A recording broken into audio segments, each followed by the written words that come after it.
Thank you very much for the warm introduction. So on the stage with me is Christian Melendez. He's Principal Solutions Architect at AWS. And my name is Jan Wozniak. I'm a software engineer at Kedify, and I also am one of the maintainers of KEDA. And I was just curious, Christian, this is like your first time here in Slovakia, in Bratislava. How's your evening? How's everything going so far? Well, a little bit rough. I had a really bad sleep yesterday. Oh, no. Yeah. I was having a chat with a friend that was having problems with their cluster. Basically, had to wake up at the middle of the night because they needed to scale and add more replicas. That's so unfortunate. And let me guess, they were using HPA or not even HPA? I don't think that even HPA was in place.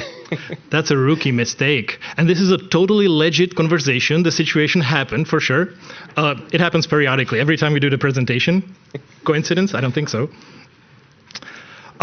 So I was just wondering, by the show of hands, how many of you are familiar with this logo? Please raise your hand. All right. More than half of the room. Nice. So this is a project, open source project called KEDA. It helps with autoscaling. And it tries to make it like super trivial and extremely simple. Part of the project is integration with other open source software. So like the odds are, if you want to scale based on some other open source technology or a cloud metrics, you can already do that just installing KEDA. What's the main kind of a killer features of KEDA? So I've prepared a very, very silly schema and overview.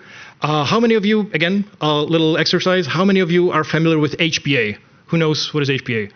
All right, pretty much everybody. My friend didn't. Your friend didn't. I wish he was here. I wish he'd attended this presentation because he could learn something, a trick or two. Do you think that this could have helped him a little bit, or? For sure. He's going to regret not being here. So HPA, a simple part of a Kubernetes that just scales. You have your pods, you have a deployment, and HPA, you can usually configure it on CPU or memory metrics. And it will help you to scale based on the actual resource consumption. Now, sometimes that's a little too late. Like sometimes you may want to scale before your application gets busy, because that's what's happening with a vanilla native HPA. Your pods are getting busy, super busy, super busy. They can start rejecting requests, and you upset your users, and you can do a little bit better. With KEDA, you get a benefit of integrating with external metric sources. So in this case, Prometheus, but there's a bunch of other native supported solutions. And it exposes that as a API to HPA, and then HPA can scale on any arbitrary metric. And again, scale up and down. There's still one part that this currently is missing. It will scale from 1 to an arbitrary large number.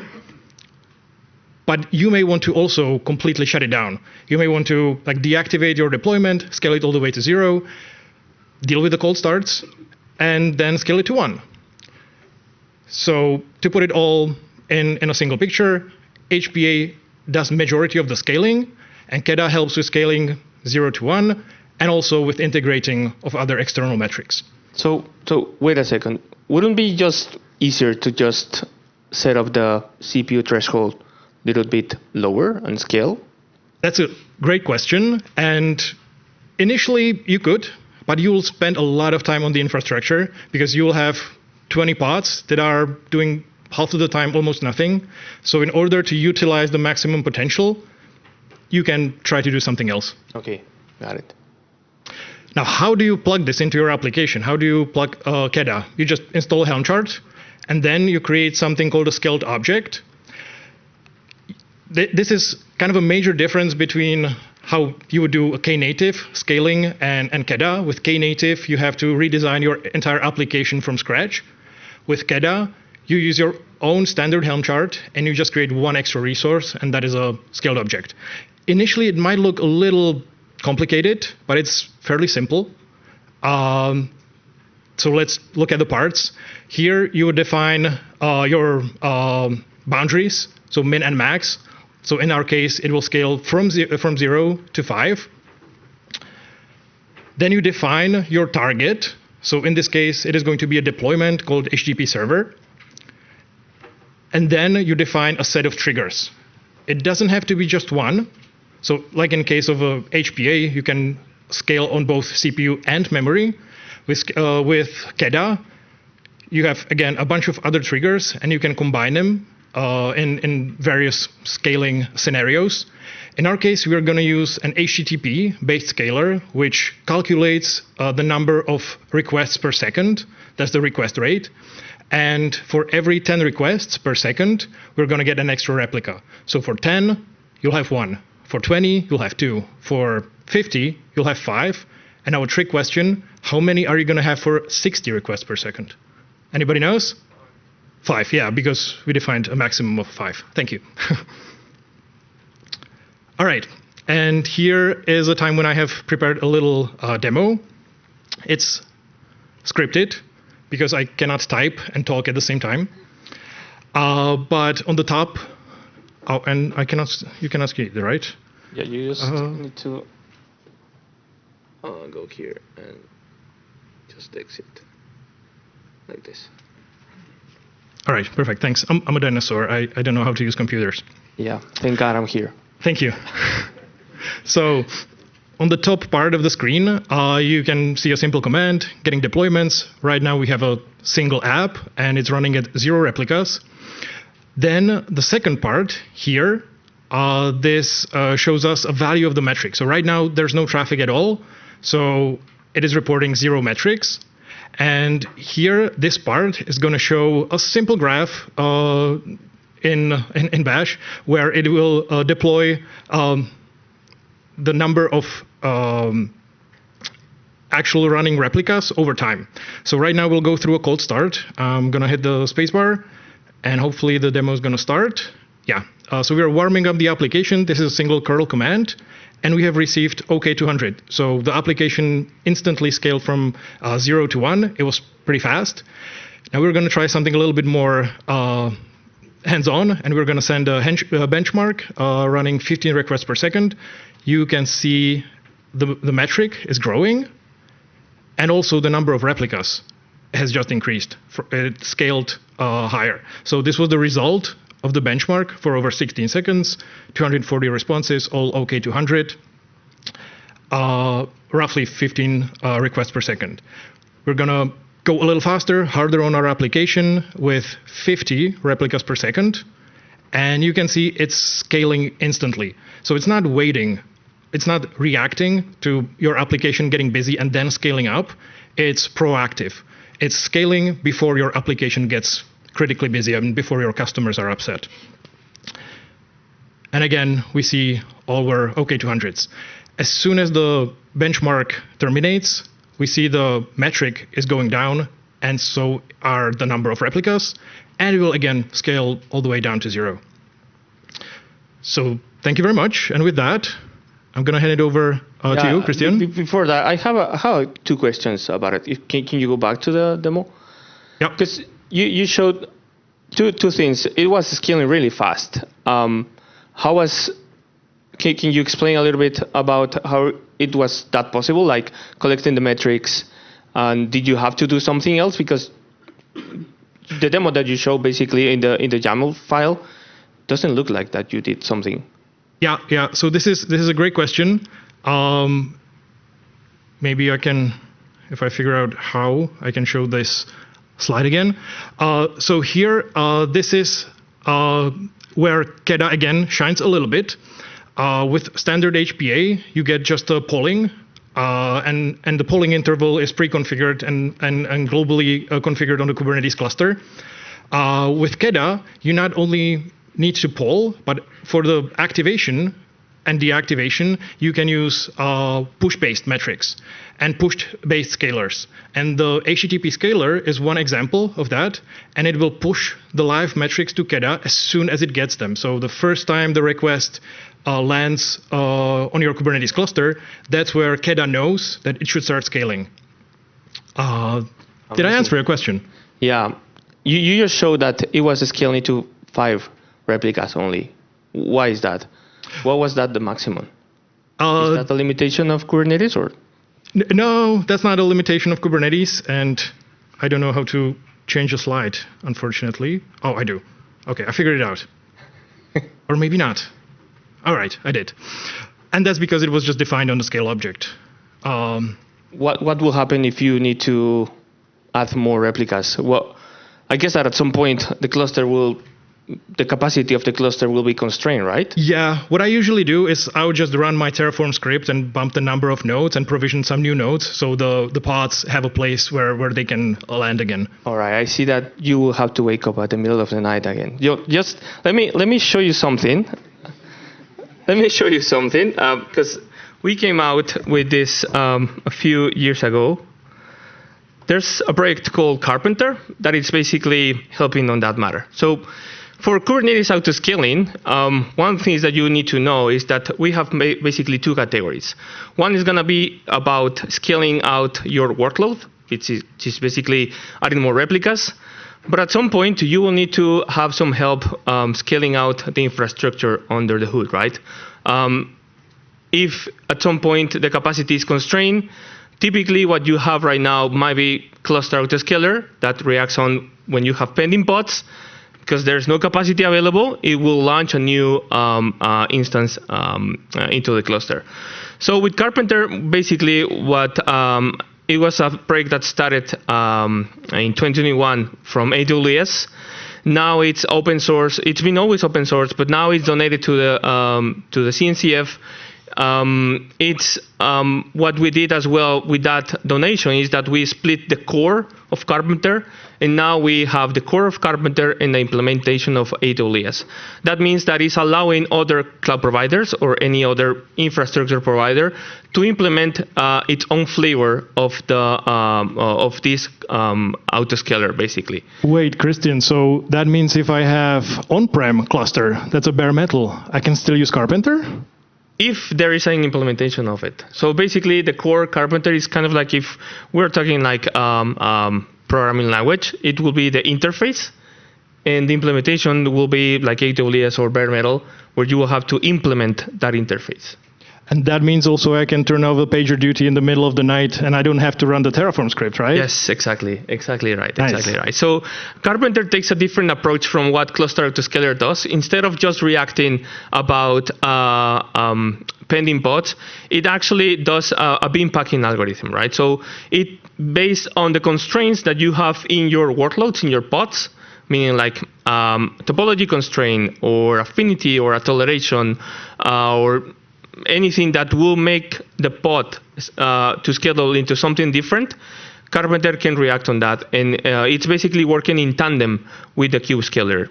One of the things that are basically the difference with Karpenter is that it takes an application-first approach. You don't have to pre-provision or pre-configure any no pool or no groups, basically, for your cluster in advance.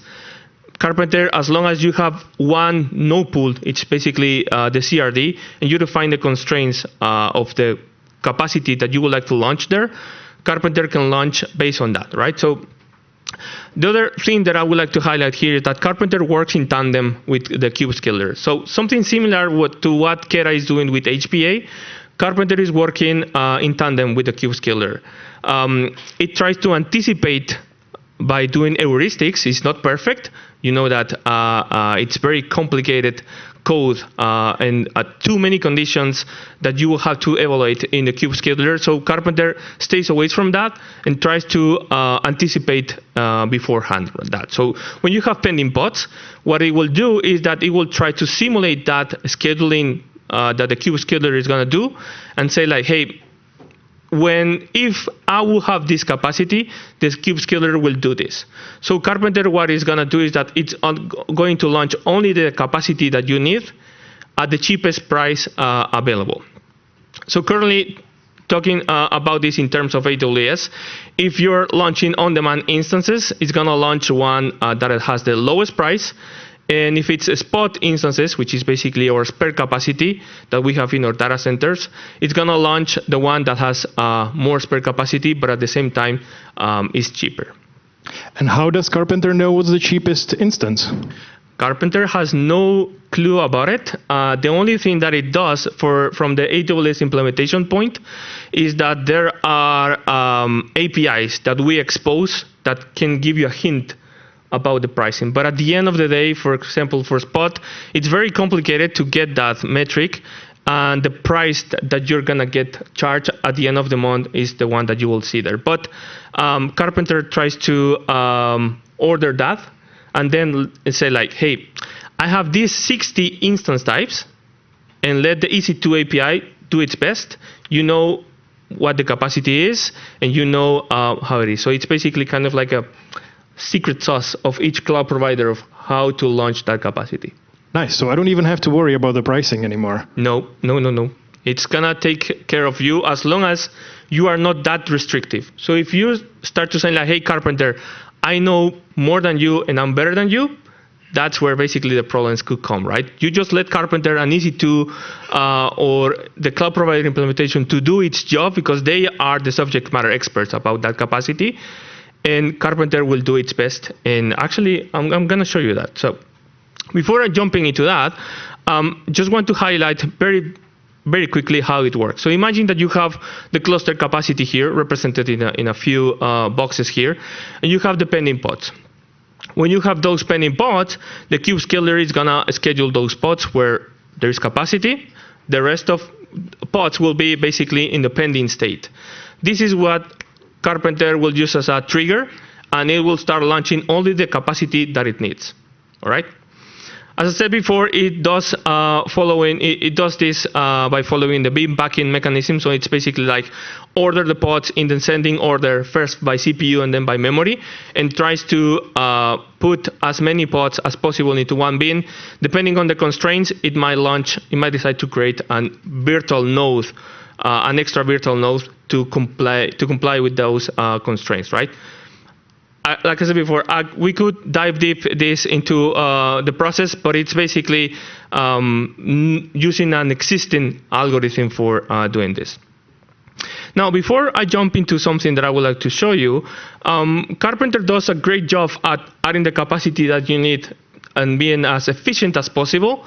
But to double that efficiency that we've been talking about since we opened the session, Karpenter does a good work as well for consolidation. That means that at some point, your cluster would be defragmented, meaning like some pieces, some spaces in the cluster will be open. And the kubescaler right now doesn't have something natively that could say like, hey, a pod was deleted. Now it's a better opportunity to maybe just play around with Tetris and put the pods where they could land here and make it more efficient. No, it doesn't work. At least right now, kubescaler doesn't do that. But Karpenter does it. So what it does effectively is that when you are changing the desired state of the cluster by removing pods, for example, or every 15 seconds, Karpenter is gonna run eviction simulations into the nodes that you have. So it will try to simulate what will happen hypothetically if I remove pods from a node.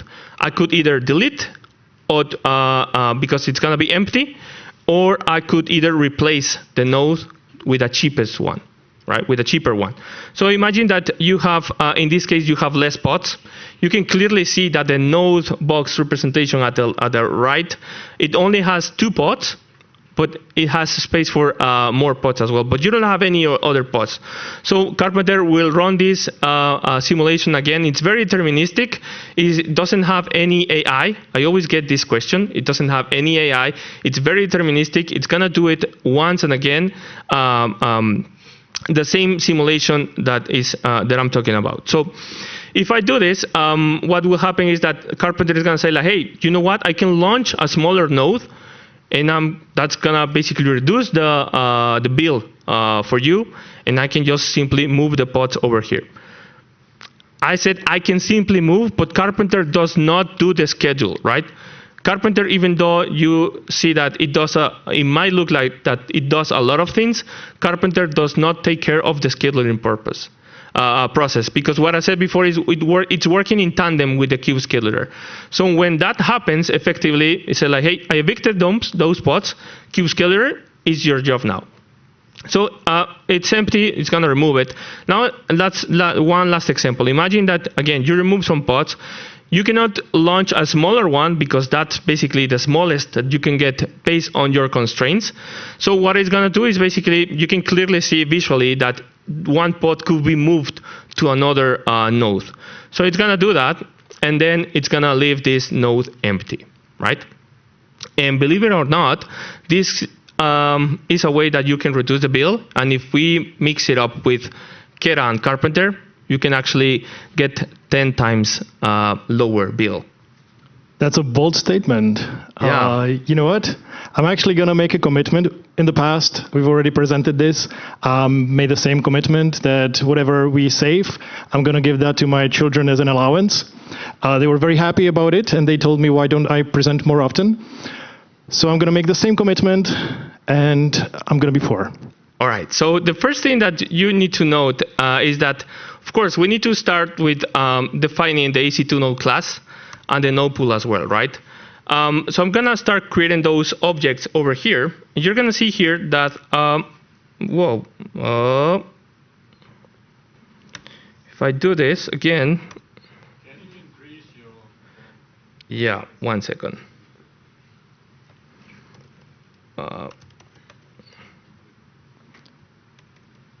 That's the live demos. Yeah. 1 second. Let me just change the context to this. Maybe you can turn on the dark mode. Oh, really? The dark mode. It's better.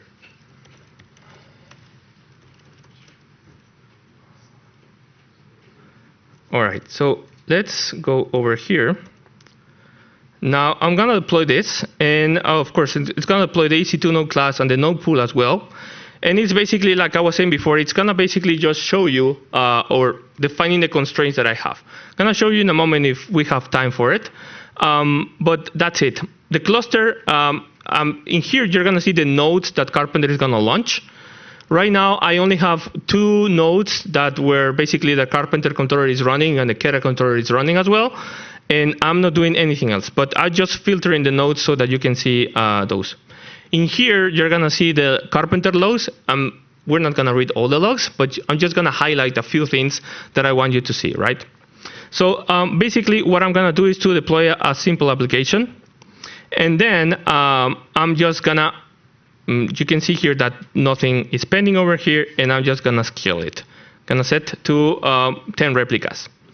You're going to see here that at some point, I'm going to have the 10 replica pods coming over here. And I think that because by changing the context, I lost over these logs over here. So you can see here that basically Karpenter reacted very quickly. Maybe you didn't see it right now. You're going to see it in a moment. I'm going to continue doing this. But reacted on that. And you're going to see here that there are still 10 pending pods. And at some point, you're going to see here the nodes appearing because now Karpenter is basically launching these pods, right? So if I do something like here, says that it doesn't have any node pools. And that's how you can tell the demo is real? Yeah, it is real. Okay.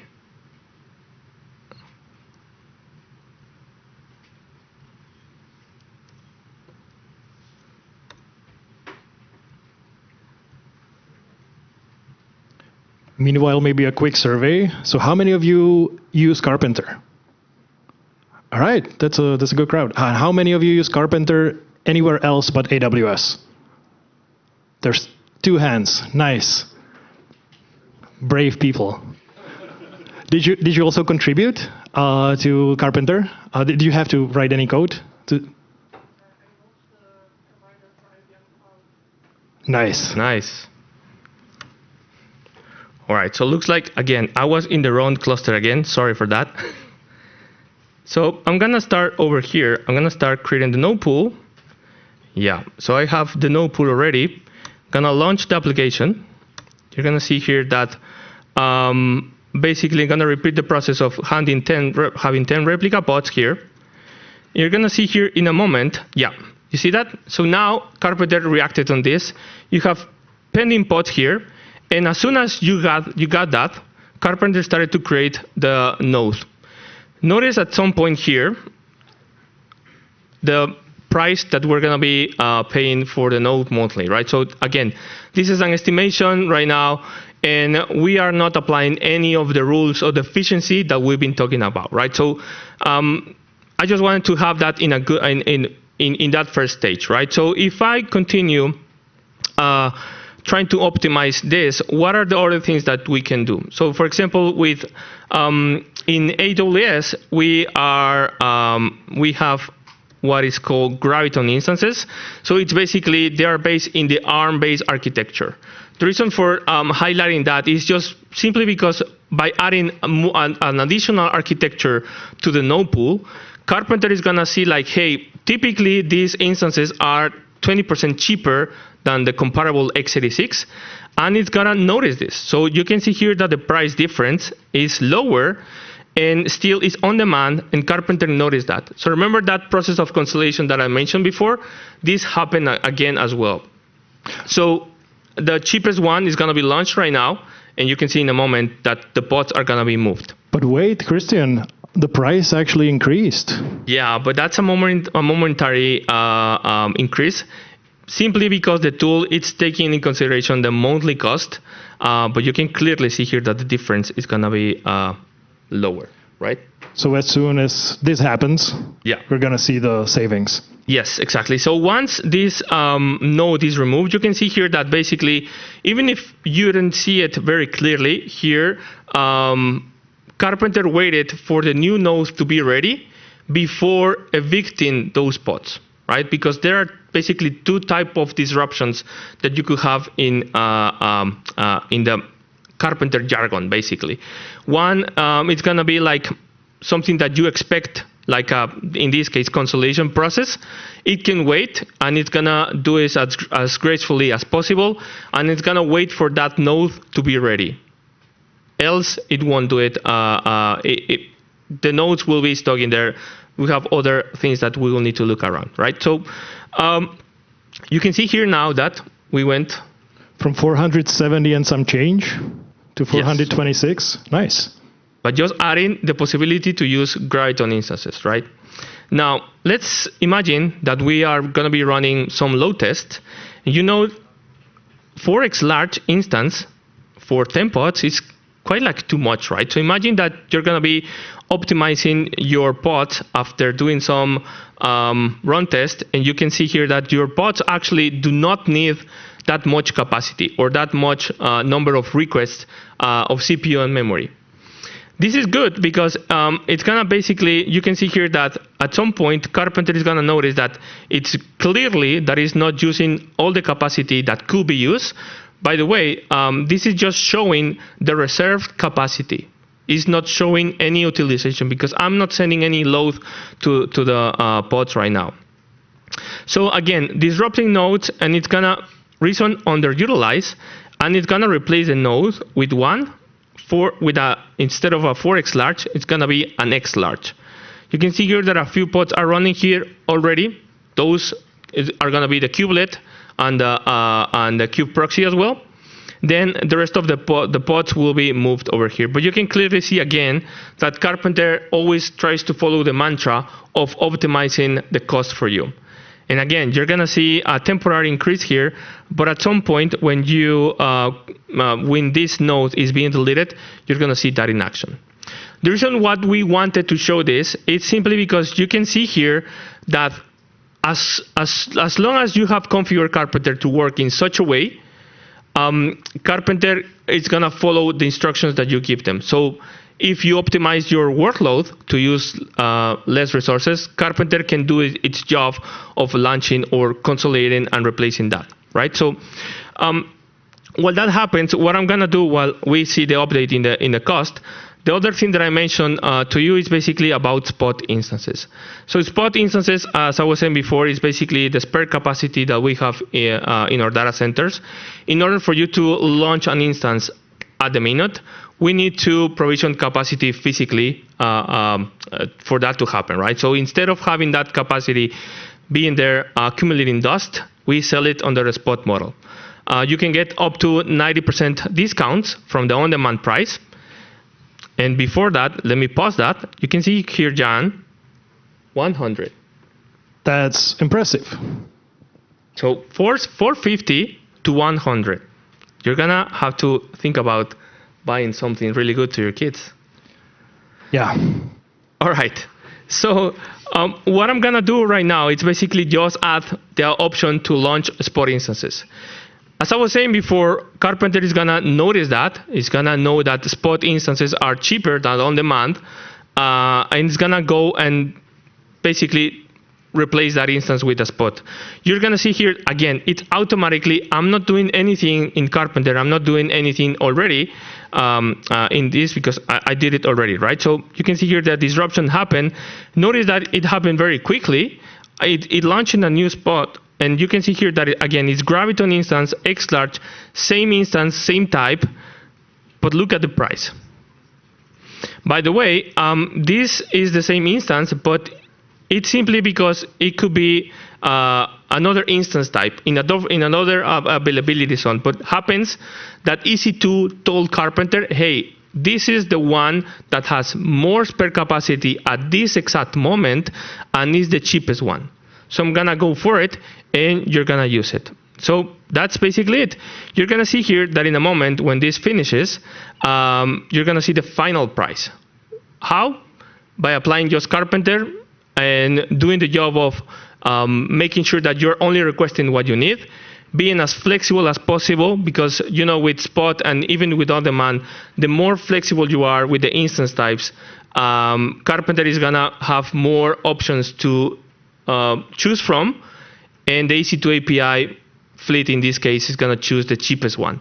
Lowest price on demand, price capacity optimized for spot, and that's it. That's basically what is going to happen. You can see here in a moment the final price, but while we wait for that, yeah, imagine, Christian, if we combined it also with KEDA. If you knew yesterday, what you know today, and it was just also auto-scaled based on traffic and even scaled to zero. Yeah, that'd be great.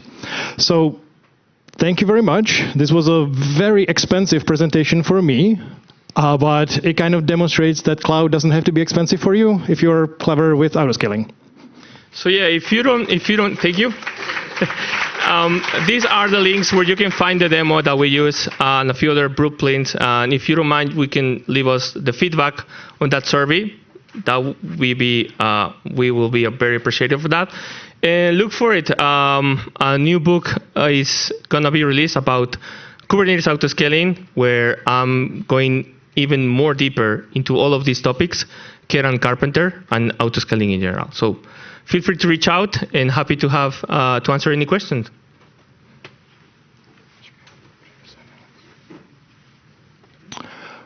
All right, I'm going to read the first question. Do you plan GCP support in Karpenter? If you go to the GitHub core project, there is already a link of the GCP implementation done by a third party. It's not even done by GCP. But last time that I checked, it's not ready yet. It's in beta, but I guess it's coming. The second question, does KEDA support metrics from open census? Does KEDA work with stateful sets?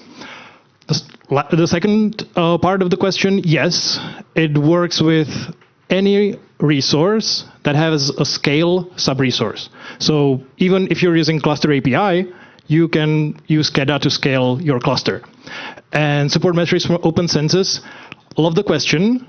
I wish I was smarter and remembered what open census is. It's the open telemetry sub-project.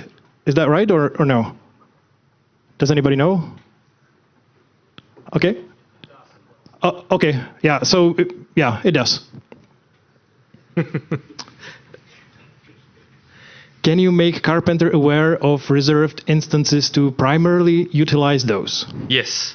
If you go to the link that we shared before, Karpenter Blueprints, there's actually an example of how to do it. But effectively, what it means is that by using no pools, you say like, hey, this is the type of instances that I have reserved, and you put a limit on the number of CPUs that you would like to launch. When that capacity is consumed, then you can fall back to another no pool, where it's going to be as flexible as possible. So yeah, short answer is yes. Next question, what is providing the metrics for KEDA to interpret if there are 0 pods in the deployment? Love the question, and I actually know an answer for this one. For CPU and memory, of course, you don't have the basis if it's scaled to 0, but if it's an external metric, such as number of requests hitting your load balancer, then you don't need any backup pods for your application. It can be scaled to 0 because your load balancer is going to receive those requests regardless. It's just going to route them somewhere else, and that somewhere else is going to wait. That's part of KEDA, and that's going to wait as a reverse proxy, cache those requests, and release them as soon as your applications go through the cold start. So next question, how does Karpenter determine the name or type of the VM it should provision, depending on the cloud provider? So if you can switch to the screen that I'm sharing right now, someone from the conference, you can see here that there's an easy-to-know class where you basically define the role. In this case, basically implemented to AWS, but you can define the IAM role, the AMI selector, the subnet, the security groups, and you can define here the name of the instances that you're going to be launching. Again, the implementation is going to be different in other cloud provider, but again, the interface is going to look pretty similar. There was another question, right? Okay. Adding support for a new cloud provider, does it require to also implement support for the cloud provider's billing pricing API to be able to use instance pricing for the consolidation? That will depend on what the cloud provider will expose. I can speak for AWS. We expose an API so that you can query the instance types and get the price, even for Spot. Although for Spot, take notice that it's basically a 30 days average. So it's not that very accurate. It's not reflecting the reality, but at least it gets closer. And for the bin packing algorithm, it works. Is it possible to specify a list of allowed instance types? Yes, it's possible. However, what I would recommend is just to specify families and categories, because otherwise you do not restrict Karpenter to think about sizes and families, and you just say like, hey, use this. These are the pending requests that I have. Do your job, and these are the list of instance types that could potentially host this number of nodes. When you do that, even if it's Spot or on demand, and more important, if it's Spot, you basically open to launch any capacity that you need. Hi, is Karpenter able to take in account for which arch are my images, workloads prepared and is compatible with? No. So what it's going to do effectively is going to focus on the pricing list. It's basically right now your job to make sure that if you're going to run on Graviton, on ARM basically, that your application can run on Graviton. Karpenter is going to basically launch the Graviton node, and if the pod is not running, well, you need to fix that problem as well, right? So ideally, multi-arch images. Yes, multi-arch images. GCP has an implementation in private beta. Talk to your GCP FSR about enabling it for your project. Thank you. Amazing. Thank you. And the last question, does Karpenter react to spot termination notifications? Yes, that's the other type of disruption that I didn't talk about. But it's basically when Karpenter receives, Karpenter what is doing is basically pulling an SQS that it will receive an event bridge notification if a spot instance is about to be terminated. You have 2 minutes to react, but Karpenter takes a proactive approach and says, like, hey, this instance is going to be terminated. There's no PDV. There's nothing that could stop the instance to go. So I'm going to react fast, and I'm going to start launching a new instance, evict the pods, and when the instance is ready, you should be a kubescaler will schedule the pods, right? So if you don't have something that is slowing down the bootstrap of the instance, typically those 2 minutes are enough. Thank you very much.